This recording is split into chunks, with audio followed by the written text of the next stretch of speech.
Hi, I'm Michael Sori with TriVista USA, a design build firm here in Washington, D.C. for remodeling TV.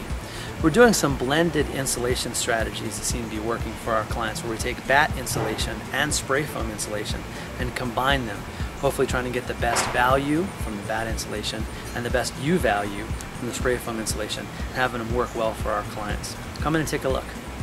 Okay, so here we are inside of our art studio project, talking about blended insulation. What we have here is regular batt insulation. We're doing something a little bit different, where we're actually asking for face stapled batt insulation, because what we want to do is try to get the vapor barrier as we wrap one layer and another layer on top of it. We want as much of that vapor barrier to work for us and stay away from the drywall. Down here you'll notice that we have it taped. And the reason we have it taped, of course, is that when you cut batt insulation, there's no tab. So we have a nailer here, and we have all of the batt insulation taped at the bottom, and that tape goes around the whole perimeter of the room. Because we have a good vapor barrier, we feel like we're getting a really great value out of the batt insulation in the walls, but batt insulation is a lot less expensive to install. So now that we're finished with all the batt insulation, let's talk about what we're doing with spray foam. You can see that our stick frame roof here, we've got an LVL beam, we've got all the dimensional lumber that attaches to it to our wall. You can see that the bays all have spray foam insulation in them. It makes for a really nice, tight, virtually air-sealed insulation, which is just a great way to insulate the ceiling, especially with a vaulted ceiling like this. One of the things that's important to notice is that you'll see that these bays are mostly filled with spray foam insulation, but they're not completely flush. That's okay. We need to get a nominal depth for this spray foam insulation so that we get both the 38R value that we need for code compliance, but also we want a really high U value. We want no air to move between the conditioned space and the outside. This is an unvented roof.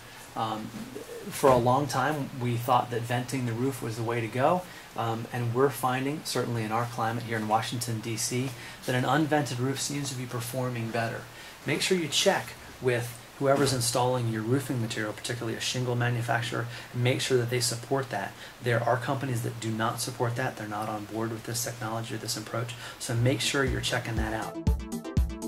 So here we are where the insulation meets the existing old house. How do you blend those two so that they meet the existing structure very well?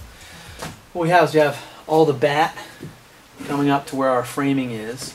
We've got spray foam up against the house itself. This is just our HVAC lines running through.